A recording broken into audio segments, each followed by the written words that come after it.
Potterheads would surely be thrilled to know if the rumors about a potential sequel being adapted from the Harry Potter and the Cursed Child are true. But they'll have to wait and not interfere, as the Muggles are not the ones to interfere with magic. Now, Harry, you must know all about Muggles. What exactly is the function of a rubber duck? Not when the likes of Chris Columbus, the director of the first two movies, is trying to make things work together with Warner Brothers and the likes of Rowling, everything in order for us to get a continuation of the Wizarding world. The Harry Potter franchise, even after more than 20 years after the first movie's release, with Chris Columbus at the helm of things, managed to stay among the favorites around the world, capturing the likes of all ages, and it was those film series that we grew up with, movies with quotes that we use in our day-to-day life. Wrist movement we've been practicing.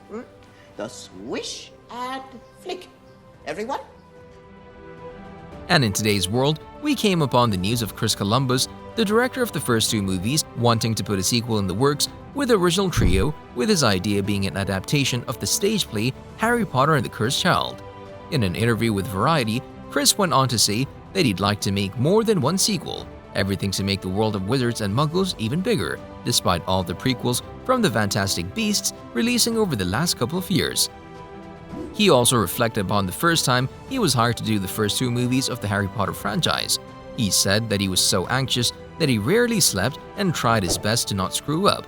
If I screwed it up, I'd be in the witness protection program, so it was important for me to get it right. As in his mind, it was this franchise that mattered to him the most, with his career going downwards if he screwed up. Now, if we look at the big picture and where the franchise that he started in the live action is, we can certainly say that he did not screw it up, with the franchise itself taking the mega billion-dollar status it has today. As for the Harry Potter and the Cursed Child itself is a two-part play written by Rowling and John Tiffany. It premiered at the London Palace Theatre in the summer of 2016 before making its way to Broadway in the spring of 2018.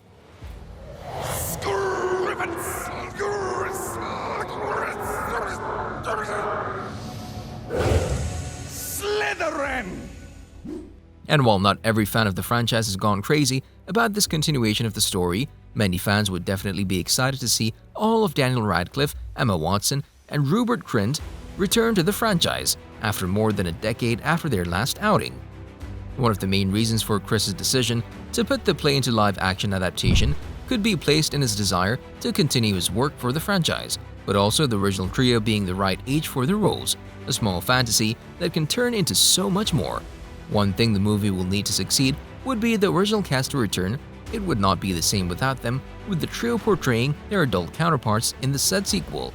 The other doubtful thing is if Warner Brothers would agree to release the movie or put it in development if the original cast does not return. However, outside of that, the whole idea is simply great.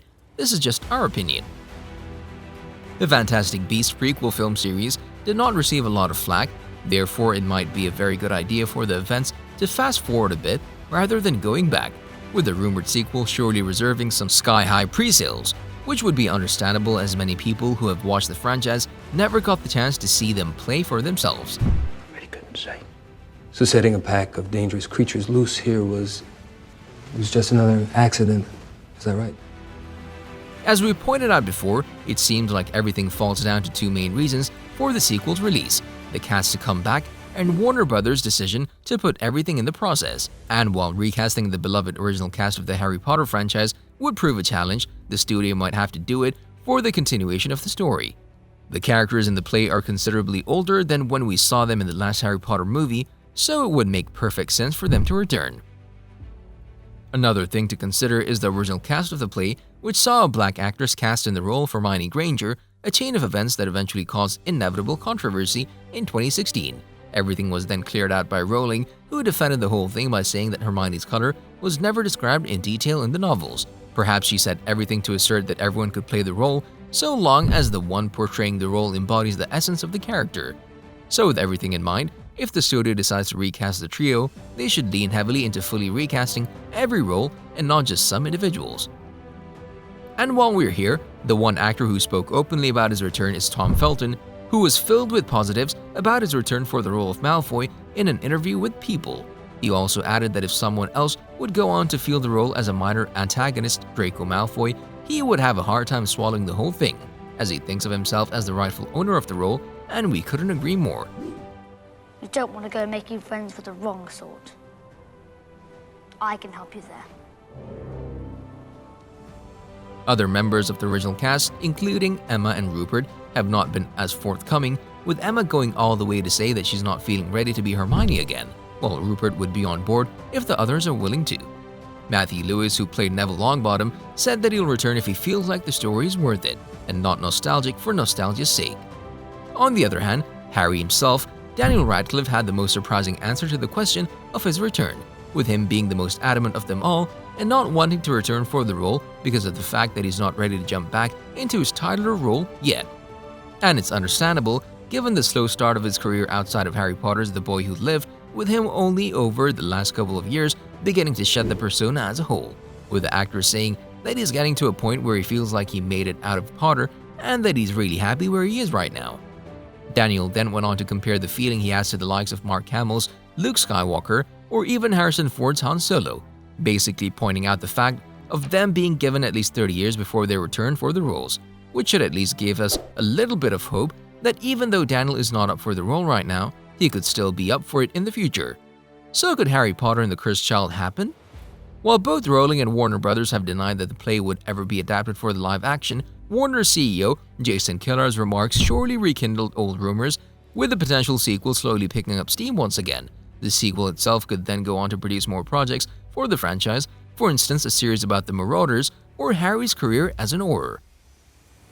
One other concerning thing is the length of the play, with it being shown, as we said before, in 2 parts. A movie could not work. So many have said that a TV show of sorts might possibly be a better choice for an adaptation of the play, which is interesting as in the same time period, the studio has announced a call for writers for a potential spin-off series taking place in the Harry Potter world. Coincidence? We think not. So if everything goes to plan and the sequel is confirmed, we think that it'll be quite a while before we get any teaser about it, and a trailer of sorts, with a movie or series coming to a little while down the line. So don't expect anything soon, but always keep one eye open for all the news coming your way regarding the project, as anything can happen. On a related note, tell us down in the comments below what are your thoughts about this rumored sequel. Do you think it's the right idea, and do you think the cast would be up for it, as it all falls down to their decision? Have they lost their magic, especially after so many years have passed? Share your take on things, but also don't forget to like, subscribe, and hit the bell icon if you'd like to see more videos like this in the future. Thank you for watching, and we'll see you next time.